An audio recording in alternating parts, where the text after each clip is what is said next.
ಹಾವಳಿ ಹೆಚ್ಚಾಗಿದೆ. ಇದಕ್ಕೆ ಸಂಬಂಧಪಟ್ಟಂತೆ ಒಂದು ಬ್ರೇಕಿಂಗ್ ನ್ಯೂಸ್ ಇದೆ. ಸರ್ಕಾರಕ್ಕೆ ವಂಚಿಸಿ ಸರ್ಕಾರಿ ಕೆಲಸ ಪಡೆದಂತಹ 14 ಮಂದಿ ಫೇಕ್ ಮಾರ್ಕ್ಸ್ ಕಾರ್ಡ್ ನಲ್ಲಿ ಕೆಲಸವನ್ನ ಪಡೆದಿದ್ದಾರೆ. ಫೇಕ್ ಮಾರ್ಕ್ಸ್ ಕಾರ್ಡ್ ಸಲ್ಲಿಸಿ ಆಸ್ಪತ್ರೆಗಳಲ್ಲಿ ಕೆಲಸವನ್ನ ಗಿಟ್ಟಿಸಿಕೊಂಡಿದ್ದಾರೆ. ನಕಲಿ ಅಂಕಪಟ್ಟಿ ಸಲ್ಲಿಸಿ ಡಿ ಗ್ರೂಪ್ ವಿಭಾಗದಲ್ಲಿ ನೌಕರರಾಗಿ ಕೆಲಸ ನಿರ್ವಹಿಸ್ತಾ ಇದ್ದಾರೆ. ಆರೋಗ್ಯ ಕೇಂದ್ರಗಳಲ್ಲಿ ಕೆಲಸ ಮಾಡ್ತಾ ಇರುವಂತಹ 14 ಜನ ವಂಚಕರು, 14 ಮಂದಿ ವಂಚಕರ ವಂಚನೆ ಜಾಲವನ್ನ ಇದೀಗ ಬೆಳಕಿಗೆ ತರಲಾಗಿದೆ. ವಂಚಕರ ವಿರುದ್ಧ ಕ್ರಮಕ್ಕೆ ಭೀಮಣ್ಣ ಶಕಾಪುರ ಒತ್ತಾಯವನ್ನ ಮಾಡಿರುವಂತದ್ದು. ಕರ್ನಾಟಕ ಸೇನೆ ರಾಜ್ಯ ಪ್ರಧಾನ ಸಂಚಾಲಕ ಭೀಮಣ್ಣ ಆಗ್ರಹಿಸುತ್ತಿದ್ದಾರೆ. ಕಲ್ಯಾಣ ಕರ್ನಾಟಕದಲ್ಲಿ ನಕಲಿ ಅಂಕಪಟ್ಟಿ ಹಾವಳಿ ದಿನದಿಂದ ದಿನಕ್ಕೆ ಹೆಚ್ಚಾಗ್ತಾ ಇದೆ. ನಕಲಿ ಅಂಕಪಟ್ಟಿಯನ್ನ ತಯಾರಿಸುವ ಮಾಫಿಯಾ ಆಳವಾಗಿ ಬೇರೂರಿದೆ. ಶಹಾಪುರ ತಾಲೂಕಿನ ವಿವಿಧ ಸರ್ಕಾರಿ ಆಸ್ಪತ್ರೆಗಳಲ್ಲಿ 14 ಜನರು ಎಸ್ಎಸ್ಎಲ್ಸಿ ನಕಲಿ ಅಂಕಪಟ್ಟಿಯನ್ನ ಸಲ್ಲಿಸಿ ಡಿ ಗ್ರೂಪ್ ಹುದ್ದೆಯನ್ನ ಗಿಟ್ಟಿಸಿಕೊಂಡಿದ್ದಾರೆ ಎಂಬ ಆರೋಪ ಕೇಳಿಬಂದಿರುವಂತದ್ದು.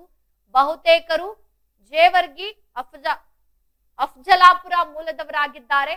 ಓರ್ವ ಮಾತ್ರ ಯಾದಗಿರಿ ಜಿಲ್ಲೆಯ ಮದ್ರಕಿ ಗ್ರಾಮದವನಾಗಿದ್ದಾನೆ ಅನ್ನೋ ಒಂದು ಮಾಹಿತಿ ಕೂಡ ಈಗ ತಿಳಿದು ಬಂದಿದೆ. ಪ್ರಾಥಮಿಕ ಆರೋಗ್ಯ ಕೇಂದ್ರದಲ್ಲಿ ಕೆಲಸವನ್ನ ಮಾಡ್ತಾ ಇರುವಂತಹ ಸಗರದ ಶಿವಕುಮಾರ್ ಬಿರೇದಾರ, ಅಜಯ ದೋರನಹಳ್ಳಿಯ ಪ್ರಾಥಮಿಕ ಆರೋಗ್ಯ ಕೇಂದ್ರದ ಅಕ್ಕನಾಗಮ್ಮ, ಶಹಾಪುರ ಶಿವರಾಜ್ ಈಶ್ವರಪ್ಪ, ನಿತ್ಯಾನಂದ ಗುಡೂರು, ರಾಘವೇಂದ್ರ, ಸುರೇಶ್, ಶಿವಕುಮಾರ್, ಬಸಲಿಂಗಪ್ಪ, ಮಲ್ಲಿಕಾರ್ಜುನ, ಮಲ್ಲಿನಾಥ್, ಜಗದೀಶ್, ರೇಣುಕಾ ಅಂಬಣ್ಣ ವಂಚಕರಾಗಿರುವಂತದ್ದು. ಇನ್ನು ಶಹಾಪುರ ನಕಲಿ ಮಾರ್ಕ್ಸ್ ಕಾರ್ಡ್ ಸಲ್ಲಿಸಿ 2015ರಲ್ಲಿ ಉದ್ಯೋಗ ಗಳಿಸಿಕೊಂಡ ಈ 14 ಉದ್ಯೋಗಿಗಳ ವಂಚನೆ ಜಾಲ ಈಗ ಬೆಳಕಿಗೆ ಬಂದಿದೆ ಅಂತ ಭೀಮಣ್ಣ ಶಕಾಪುರ ಅವರು ತಿಳಿಸಿರುವಂತದ್ದು. ಇನ್ನು ಶಹಾಪುರ ಬೇರೆ ಇಲಾಖೆಗಳಲ್ಲಿಯೂ ಕೂಡ ಇಂಥದ್ದೇ ಕಳ್ಳಾಟ ನಡೀತಾ ಇದೆ. ಇದಕ್ಕೆ ಕಡಿವಾಣ ಹಾಕಬೇಕು ಅಂತ ಕರ್ನಾಟಕ ಸೇನೆ ರಾಜ್ಯ ಪ್ರಧಾನ ಸಂಚಾಲಕ ಭೀಮಣ್ಣ ಆಗ್ರಹಿಸಿರುವಂತದ್ದು. ಫೇಕ್ ಮಾರ್ಕ್ಸ್ ಕಾರ್ಡ್ ಅನ್ನ ಕೊಟ್ಟು ಕೆಲಸಕ್ಕೆ ಸೇರ್ಕೊಂಡಿದ್ದಾರೆ.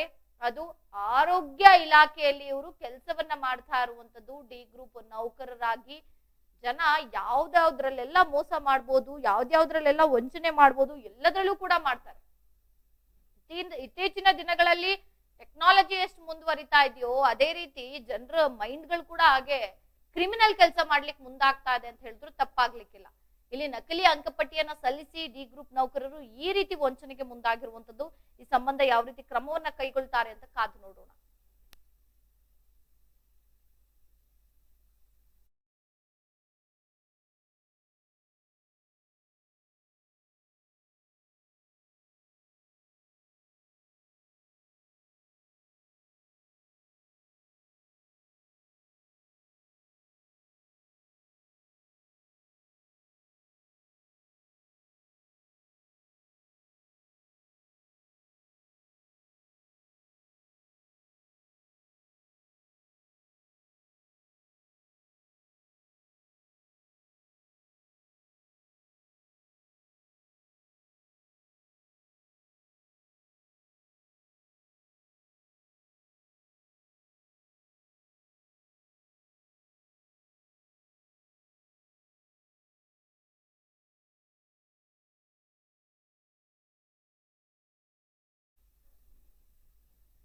ಇನ್ನು ಈ ಸಂಬಂಧ ಮತ್ತಷ್ಟು ಮಾಹಿತಿಯನ್ನ ಕೊಡ್ಲಿಕ್ಕೆ ನಮ್ಮ ಪ್ರತಿನಿಧಿ ಸಿದ್ದು ಅವರು ದೂರವಾಣಿ ಸಂಪರ್ಕದಲ್ಲಿದ್ದಾರೆ. ಸಿದ್ದು ಅವರೀಗ ಫೇಕ್ ಮಾರ್ಕ್ಸ್ ಕಾರ್ಡ್ ಅನ್ನ ಸೃಷ್ಟಿ ಮಾಡಿ 14 ಜನ ವಂಚಕರು ಕೆಲಸವನ್ನ ಮಾಡ್ತಾ ಇರುವಂತದ್ದು ಹೇಗ್ ಗೊತ್ತಾಯ್ತು ಇವರು ವಂಚನೆ ಮಾಡಿದ್ದಾರೆ ಅಂತ? ಇದು ಯಾದಗಿರಿ ಜಿಲ್ಲೆಯ ಮತ್ತು ಯಾದಗಿರಿ ಜಿಲ್ಲೆಯಾದ್ಯಂತ ಒಂದು 14 ಜನ ಏನಿದೆ ಇದು ಫೇಕ್ ಮಾರ್ಕ್ಸ್ ಕಾರ್ಡ್ ಅಂದ್ರೆ ನಕಲಿ ಮಾರ್ಕ್ಸ್ ಕಾರ್ಡ್ ಅಂಕಪಟ್ಟಿ ಸಲ್ಲಿಸಿ ಒಂದಿಷ್ಟು ಆರೋಗ್ಯ ಇಲಾಖೆಯಲ್ಲಿ ಡಿ ಗ್ರೂಪ್ ನೌಕರನ್ನು ಗಿಟ್ಟಿಸಿಕೊಂಡಿರ್ತಕ್ಕಂಥ ಇವರನ್ನು ಇದು ಒಂದು ನಮ್ಮ ಕರ್ನಾಟಕ ಸೇನೆಯವರು ಒಂದು ಈ ತರ ಫೇಕ್ ಇದೆ ಅನ್ನೋದೊಂದು ಕಂಪ್ಲೇಂಟ್ ಮೇಲೆ ಆಧರಿಸಿ ಬೆಂಗಳೂರಿನ ಆಯುಕ್ತರಿಂದ ಒಂದು 14 ಮಂದಿಗೆ ಒಂದು ಮಾರ್ಕ್ಸ್ ಕಾರ್ಡ್ ಅನ್ನು ಪರಿಶೀಲನೆಗೆ ಬರೀತಾರೆ. ಬರೆದಾಗ ಬಹುತೇಕ ಜನರು ಇದರಲ್ಲಿ ಫೇಕ್ ಇದೆ ಅಂತ ಗೊತ್ತಾಗುತ್ತೆ. ಗೊತ್ತಾದ್ಮೇಲೆ ಯಾದಗಿರಿ DH ಅವರಿಗೆ ಒಂದ್ಸರಿ ಪರಿಶೀಲನೆಗೆ ಮತ್ತೆ ರಿಟರ್ನ್ ಬರೆದಾಗ ಅಲ್ಲಿ ಇವರು ಫೇಕ್ ಇದೆ ಅನ್ನೋದ್ರ ಬಗ್ಗೆ ಮಾಹಿತಿ ಸಿಗುತ್ತೆ. ಈಗ ಅವ್ರ ವಿರುದ್ಧ ಏನ್ ಕ್ರಮ ಕೈಗೊಳ್ಳಿಕ್ಕೆ ಮುಂದಾಗಿದ್ದಾರೆ ಅದ್ರ ಬಗ್ಗೆ ಮಾಹಿತಿ ಏನಾದ್ರು ಏನಾದ್ರೂ ಸಿಕ್ಕಿದ್ಯಾ? ಈಗ 14 ಜನರ ಬಗ್ಗೆ ಕ್ರಮ ಅದೇ ಈಗ ಇಲ್ಲಿಂದ ಏನಂದ್ರೆ ಯಾದಗಿರಿ ಜಿಲ್ಲೆ DH ಅವರಿಗೆ ಒಂದು ಆಯುಕ್ತರಿಂದ ಆದೇಶ ಮಾಡಿದ್ದಾರೆ. ಆ ಆದೇಶವನ್ನು ಇಟ್ಕೊಂಡು ಇಲ್ಲಿನ THO 4 ಜನ THO ಮತ್ತೆ ಆಡಳಿತ ಅಧಿಕಾರಿಗಳು ಕೂಡ ಅವರಿಗೆ ನೇರವಾಗಿ ಒಂದು ಮೆಮೊ ಅಂದ್ರೆ ಒಂದು ಒಂದು ಮೆಮೊ ಇಶ್ಯೂ ಮಾಡಿದ್ದಾರೆ. ಈ ಮಾಸ್ಕರ್ಗೆ ನಿಮ್ದು ಏನು ಉತ್ತರ ಕೊಡ್ತೀರೋ 7 ದಿನದ ಒಳಗೆ ಉತ್ತರ ಕೊಡಿ ಅನ್ನೋದು ಕೂಡ ಬರೆದಿದ್ದಾರೆ ಇದು.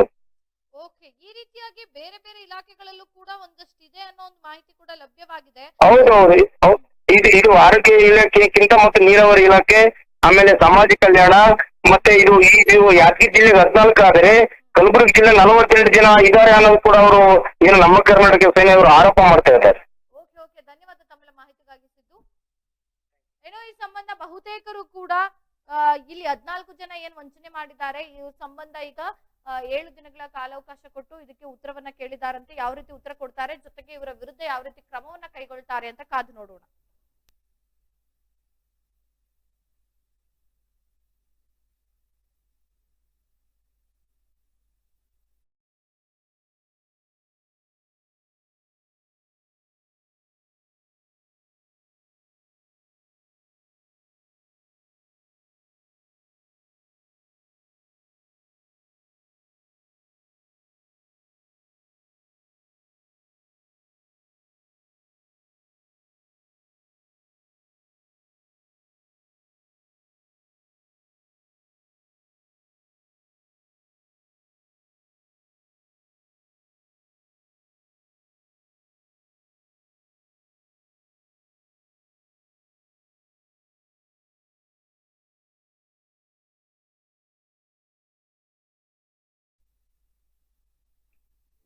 ಏನೋ ಈ ಸಂಬಂಧ ಆರೋಪ ಮಾಡ್ತಾ ಇರುವಂತಹ ನಮ್ಮ ಕರ್ನಾಟಕ ಸೇನೆ ರಾಜ್ಯ ಪ್ರಧಾನ ಸಂಚಾಲಕರಾದಂತಹ ಭೀಮಣ್ಣ ಅವರು ದೂರವಾಣಿ ಸಂಪರ್ಕದಲ್ಲಿದ್ದಾರೆ. ಭೀಮಣ್ಣ ಅವರೇ ನಮಸ್ತೆ.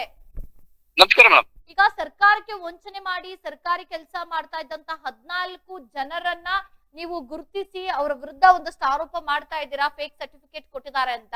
ಸೊ ನೀವ್ ಯಾವ ರೀತಿ ಕಂಡಿಡಿದ್ರಿ, ಜೊತೆಗೆ ಈ ರೀತಿ ಘಟನೆಗಳು ಜಾಸ್ತಿ ಆಗ್ತಾ ಇದೆಯಾ ಅಂತ? ಮೇಡಮ್, ಇದು ನಮ್ಮ ಹೋರಾಟದ ಫಲವಾಗಿ ಆರೋಗ್ಯ ಇಲಾಖೆ ಆಯುಕ್ತರೇ ಈ ರೀತಿಯ ನಕಲಿ ಅಂಕಪಟ್ಟಿಗಳನ್ನು ತಗೊಂಡು ಇಷ್ಟು ಜನ ಆಯ್ಕೆ ಆಗಿದಾರ, ಅವ್ರನ್ನ ಮೇಲೆ ಕ್ರಮ ಕೈಗೊಳ್ರಿ, ಅವ್ರ ಮೇಲೆ ಆಕ್ಷನ್ ತಗೊಳ್ರಿ ಅಂತ ಹೇಳಿ ಆಯುಕ್ತರೇ ಪತ್ರ ಬರೆದಿದ್ದಾರೆ. ಆ ಪತ್ರ ಬೇಕಾದ್ರೆ ನಮ್ಮೆಲ್ಲ ಇದೆ. ಆಯುಕ್ತರು ನಮ್ಮ ಯಾದಗಿರಿ ಜಿಲ್ಲೆ ಜಿಲ್ಲಾಧಿಕಾರಿಗಳಿಗೆ, ಇವರಿಗೆ ಯಾರು ಆರೋಗ್ಯ ಇಲಾಖೆ ಜಿಲ್ಲಾಧಿಕಾರಿಗಳಿಗೆ ಪತ್ರ ಬರೆದು ಸುಮಾರು ವರ್ಷಗಳಾಯ್ತು, 2-3 ವರ್ಷ ಆಯ್ತು. ಇನ್ನುವರೆಗೂ ಅವ್ರು ಯಾವುದೇ ರೀತಿಯ ಕ್ರಮ ಕೈಗೊಳ್ಳಕ್ ತಯಾರಿಲ್ಲ. ಅದಕ್ಕೆ ಅವ್ರಿಗೆ ಯಾವ ಕಾರಣದಕ್ಕಾಗಿ ಅವ್ರನ್ನ ತಡೆದಿದೆಯೋ ಗೊತ್ತಿಲ್ಲ. ಪ್ರೂವ್ ಆಗಿದೆ ಮೇಡಮ್, ಇವ್ರು ಇಂತಿಷ್ಟು ಜನ ಇವ್ರು ಅವ್ರ ಹೆಸರು, ಎಲ್ಲಿ ಉದ್ಯೋಗ ಮಾಡ್ತಾ ಇದ್ದಾರೆ, ಶಾಪೂರು, ಸುರಪೂರು, ಯಾದಗಿರಿ, ಕೆಲವೊಂದಿಷ್ಟು ಪ್ರಾಥಮಿಕ ಆರೋಗ್ಯ ಕೇಂದ್ರಗಳಲ್ಲಿ ಡಿ ಗ್ರೂಪ್ ನೌಕರರಾಗಿ ಇಂತಿಂತವರು ಕಾರ್ಯನಿರ್ವಹಿಸ್ತಿದ್ದಾರೆ. ಇವರು ನಕಲಿ ಅಂಕಪಟ್ಟಿಯನ್ನು ಬಳಸ್ಕೊಂಡು ಆಯ್ಕೆ ಆಗಿದ್ದಾರೆ ಅನ್ನುವಂಥದ್ದು ಪ್ರೂವ್ ಆಗಿದೆ. ಆಯುಕ್ತರ ಪತ್ರ ಬರೆದು ನೇರವಾಗಿ ಆರೋಗ್ಯ ಇಲಾಖೆ, ಕುಟುಂಬ ಕಲ್ಯಾಣ ಇಲಾಖೆ, ಜಿಲ್ಲಾ ವೈದ್ಯಾಧಿಕಾರಿಗಳಿಗೆ ಪತ್ರದ ಮೂಲಕ ತಿಳಿಸಿದ್ರು ಸಹ ಅವ್ರ ಮೇಲೆ ಯಾವುದೇ ರೀತಿ ಆಕ್ಷನ್ ತಗೊಳಕ್ ತಯಾರಿಲ್ಲ. ಯಾವ ಕಾರಣಕ್ಕೆ, ಯಾಕೆ ಇಷ್ಟೊಂದು ಇದಾಗಿದಾರೆ ಗೊತ್ತಿಲ್ಲ. ಪ್ರೂವ್ ಆಗಿದೆ ಆಲ್ರೆಡಿ, ಇಂತಿಂತವ್ರೆ ಅಂತೇಳಿ ಇಷ್ಟು ಪ್ರೂವ್ ಆಗಿದೆ, ಆರ್ಡರ್ ಆಗಿದೆ. ಇಲ್ಲಿ ಯಾದಗಿರಿ ಜಿಲ್ಲೆ ಇದೇನು ತಪ್ಪಿತಸ್ಥ ನನಗೆ ಇವರೆಲ್ಲ ಅಧಿಕಾರಿಗಳು, ಯಾರು ಜಿಲ್ಲಾ ಆರೋಗ್ಯ ಅಧಿಕಾರಿಗಳು, ಮತ್ತೆ ತಾಲೂಕು ಶಹಾಪುರ ತಾಲೂಕಾ, ಸುರಪುರ, ಮತ್ತು ಈಗ ಬಹಳಷ್ಟು ಜನ ಇವ್ರೇನು ನಕಲಿ ಅಂಕಪಟ್ಟಿಯನ್ನು ತೆಗೆದುಕೊಂಡು ನೇಮಕ ಆಗಿದ್ದಾರೆ ಮೇಡಮ್. ಅವರೆಲ್ಲ ಬಹುತೇಕ ಅಫಜಲ್ಪುರ್ ತಾಲೂಕಾ, ಜೇವರ್ಗಿ ತಾಲೂಕದವರು. ಅವರು ಬಂದು ಯಾದಗಿರಿ ಜಿಲ್ಲೆಯ ಬೇರೆ ಬೇರೆ ಕಡೆಗಳಲ್ಲಿ ಪ್ರಾಥಮಿಕ ಮತ್ತು ಆಸ್ಪತ್ರೆಗಳಲ್ಲಿ ಇವೆಲ್ಲ ಕೆಲಸ ಮಾಡ್ತಿದ್ರು ಈಗಾಗಲೇ. ಅವ್ರ ಮೇಲೆ ಕ್ರಮ ಕೈಗೊಳ್ರಿ ಅಂತೇಳಿ ನಿರ್ದೇಶನ ಬಂದ್ರು ಸಹ ಕೈ ಕೊಟ್ಕೊಂಡು ಕುಂತಾರ ಈ ನಮ್ಮ ಜಿಲ್ಲಾ ವೈದ್ಯಾಧಿಕಾರಿಗಳು ಮತ್ತು ತಾಲೂಕು ವೈದ್ಯಾಧಿಕಾರಿಗಳು. ಇವ್ರ ಮೇಲೆ ಆಕ್ಷನ್ ತಗೊಳ್ರಿ ಅಂತ ಹೇಳಿ ಮುಂದಿನ ದಿನಗಳಲ್ಲಿ ನಾವು ಹೋರಾಟ ಮಾಡ್ತೀವಿ. ಖಂಡಿತ ಖಂಡಿತ, ಧನ್ಯವಾದ ಭೀಮಣ್ಣ ಅವರೇ ಈಡನ್ ಪಾಯಿಂಟ್ ಜೊತೆ ಮಾತನಾಡಿದ್ದಕ್ಕೆ. ಇದೊಂದು ವಿಚಾರದ ಬಗ್ಗೆ ನೀವು ಗಮನ ಹರಿಸಿದ್ದಕ್ಕೆ, ಇದ್ರ ಬಗ್ಗೆ ಧ್ವನಿ ಎತ್ತಿದ್ದಕ್ಕೆ ನಮ್ಮ ಸಂಘಟನೆ ವತಿಯಿಂದ ಕೂಡ ತಮ್ಮ ಮಾಧ್ಯಮ, ತಮ್ಮ ವಾಹಿನಿಗೆ ಧನ್ಯವಾದಗಳನ್ನು ತಿಳಿಸ್ತೀನಿ. Thank you so much Bheemanna ಅವರೇ. ಏನೋ ಈ ಸಂಬಂಧ ಸಾಮಾಜಿಕ ಹೋರಾಟಗಾರರು ಕೂಡ ಹೌದು, ಇವರು ಭೀಮಣ್ಣ ಅವ್ರು ಕೂಡ ಹೇಳ್ತಾ ಇರುವಂತದ್ದು ಇದು ಪ್ರೂವ್ ಆಗಿದೆ. ಪ್ರೂವ್ ಆಗಿದ್ರು ಕೂಡ ಕ್ರಮ ಕೈಗೊಳ್ತಾ ಇಲ್ಲ. ಯಾಕೆ ಇಷ್ಟೊಂದು ಮೀನಾಮೇಷವನ್ನ ಎಣಿಸ್ತಾ ಇದ್ದಾರೆ, ಇದಕ್ಕೆ ಸಂಬಂಧಪಟ್ಟಂತೆ ಮುಂದಿನ ದಿನಗಳಲ್ಲಿ ಕ್ರಮ ಕೈಗೊಂಡಿಲ್ಲ ಅಂತಂದ್ರೆ ನಾವು ಆ ವಂಚಕರ ವಿರುದ್ಧ ಹೋರಾಟ ಮಾಡೋದ್ರ ಜೊತೆಗೆ ಈ ಅಧಿಕಾರಿಗಳ ವಿರುದ್ಧ ನಾವು ಹೋರಾಟವನ್ನ ಮಾಡ್ತೀವಿ ಅಂತ ಎಚ್ಚರಿಕೆ ಕೊಟ್ಟಿದ್ದಾರೆ.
ನಾವು ಡಾಕ್ಟರ್ ಆಗಬೇಕು ಅಥವಾ ಇಂಜಿನಿಯರ್ ಆಗಬೇಕು ಅಂತಂದರೆ ಯಾವ ಅಕಾಡೆಮಿಗೆ ಹೋಗಬೇಕು, ಯಾವ ರೀತಿಯಾಗಿ ನಾವು ತರಬೇತಿಯನ್ನು ಪಡ್ಕೊಳ್ಬೇಕು ಅನ್ನೋಂಥದ್ರ ಮಾಹಿತಿನ ನಿಮಗೆ ನೀಡ್ತಾ ಇದ್ದೀವಿ.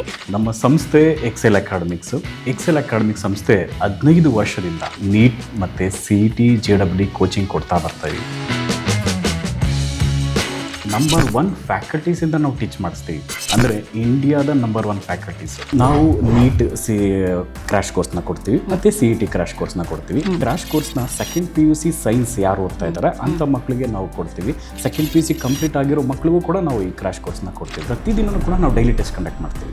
ಅದು ಇವತ್ತೇನು ಪಾಠ ಆಗಿದೆಯೋ ನಾಳೆ ಡೈಲಿ ಟೆಸ್ಟ್ ಕೊಡ್ತೀವಿ. ನಮ್ಮ ಎಕ್ಸೆಲ್ ಅಕಾಡೆಮಿಲಿ ಒಂದು ವಿಶೇಷತೆ ಏನಂದರೆ ಒಂದೇ ಕಡೆ ಹಾಸ್ಟೆಲ್, ಒಂದೇ ಕಡೆ ಕೋಚಿಂಗ್. ಮಕ್ಕಳು ಒಂದ್ಸತಿ ಕ್ಯಾಂಪಸ್ಗೆ ಎಂಟ್ರಿ ಆದರೆ ಅವ್ರ ಕೋರ್ಸ್ ಮುಗಿಸ್ಕೊಂಡೇ ಆಚೆ ಹೋಗಬೇಕು. ಆ ಥರ ವ್ಯವಸ್ಥೆ ಮಾಡಿರ್ತೀವಿ. ತೆಲಂಗಾಣ, ಆಂಧ್ರ, ಡೆಲ್ಲಿ ಆ ಕಡೆಯಿಂದ ಕರೆಸಿ ನಾವು ಫ್ಯಾಕಲ್ಟೀಸ್ನ ನಂಬರ್ 1 ಫ್ಯಾಕಲ್ಟೀಸ್ನ ಟೀಚ್ ಮಾಡಿಸ್ತೀವಿ. ಎಕ್ಸಾಮ್ಗೆ ಹೋಗೋಕ್ಕಿಂತ ಮುಂಚೆ ಮಾದರಿ ಎಕ್ಸಾಮ್ನ ಒಂದು 15-20 ಎಕ್ಸಾಮ್ ಕೊಡ್ತೀವಿ ನಾವು.